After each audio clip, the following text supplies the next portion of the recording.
The first time I saw her, she was standing in the rain, barefoot on the balcony, crying so quietly that even the storm couldn't hear her. I wasn't supposed to notice. I wasn't supposed to care. But some moments don't ask for permission. They carve themselves into your heart and refuse to leave. That night, lightning lit up her face for just a second, and in that flash I saw something deeper than sadness. I saw loneliness, the kind that hides behind polite smiles and closed doors. Before we go any further, if you believe in kindness, second chances, and the quiet power of doing the right thing even when it hurts, take a moment to like this video, comment your thoughts, share it with someone who needs hope, and subscribe to the channel. Stories like this remind us that love isn't always about possession. Sometimes it's about sacrifice. Her name was Aisha. She lived next door with her husband in the small two-story house that shared a thin wall with mine. I had moved into the neighborhood after my father passed away, looking for silence, for something that didn't remind me of hospital corridors and unpaid bills. I thought I was escaping heartbreak. I didn't know I was about to walk into another one. Aisha and I met properly a week after that rainy night. It was an ordinary afternoon, sunlight spilling lazily over the street. I was carrying groceries when one of the bags tore, sending apples rolling across the pavement. She appeared almost instantly, kneeling to help gather them. Her voice was soft, her smile polite, her eyes tired. There was a bruise on her wrist.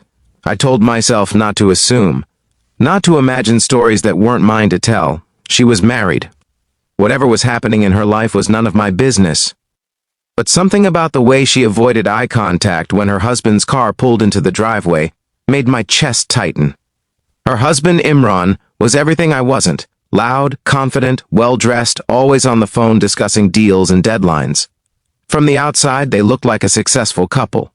Big house, nice car, perfect social media pictures. But walls are thin in quiet neighborhoods and silence can be louder than shouting. At night, I would sometimes hear muffled arguments. Not the kind where two people disagree, the kind where one voice dominates and the other shrinks. I hated myself for listening. I hated myself more for caring. Days turned into weeks. Our interactions remained simple, almost innocent. A quick greeting in the morning, sharing leftover food during festivals, helping her carry heavy boxes when her husband was too busy. Every small moment felt like a thread weaving something dangerous between us. I began to look forward to seeing her on the balcony, to the way she would water her plants with a gentleness she never seemed to receive. I learned the rhythm of her day, the times she stepped outside, the music she played softly in the evenings. It was as if my heart had chosen her without consulting my conscience. But every time I felt that pull, guilt followed. She was married, no matter how distant her eyes looked, no matter how cold her husband seemed, no matter how much I wanted to be the reason she smiled again. She belonged to someone else. And I wasn't raised to break what wasn't mine.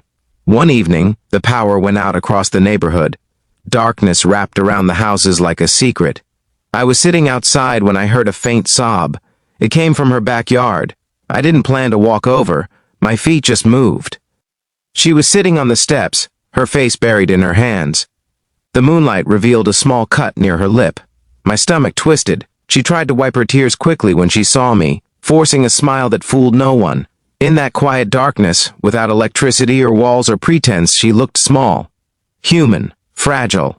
I didn't ask what happened. Sometimes asking makes things worse. Instead, I handed her a clean handkerchief and sat a few feet away. Not too close, not too far. That night, she spoke more than she ever had. Not in details, not in accusations, but in emotions. She talked about feeling invisible, about marrying young because her parents believed it was security, about slowly realizing that security without respect is just a cage with better furniture. I listened. Every word she spoke felt like a weight settling on my chest, because with every confession my feelings grew deeper, and so did the impossibility of them. I wanted to protect her, to tell her she deserved better, to promise her a life filled with laughter instead of fear.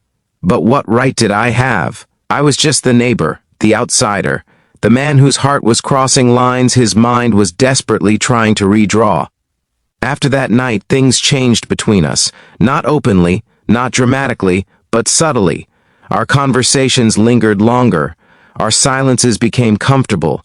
She started smiling more when she saw me, and each smile felt like sunlight breaking through a storm.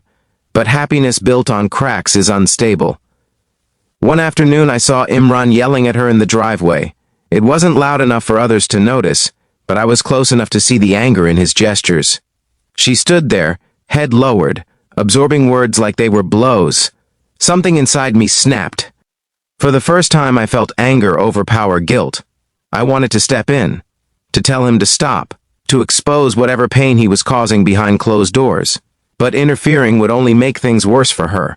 Men like him didn't like witnesses. That night, I couldn't sleep. I realized that loving her silently was no longer harmless. It was becoming torture.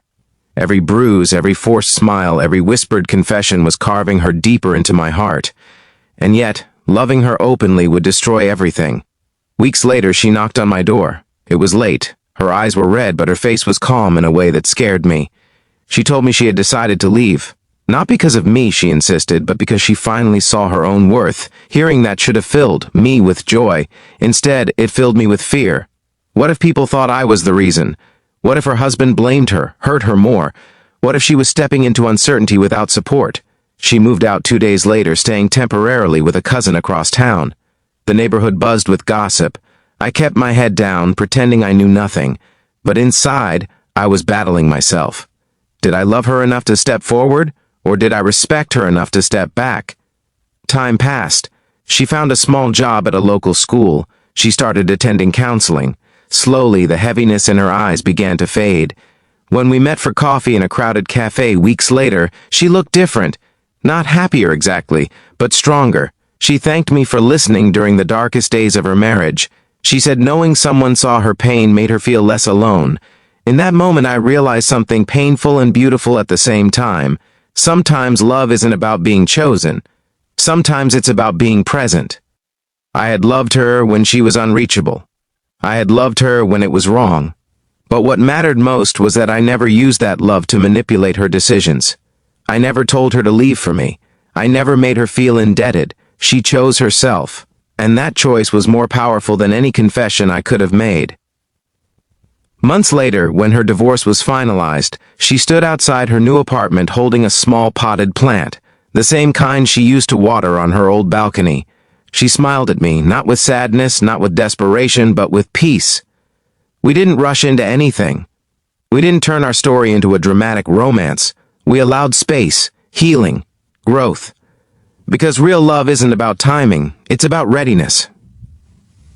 And one evening, as we walked through a park filled with golden sunset light, she slipped her hand into mine. Not because she needed saving, not because she was broken, but because she was whole.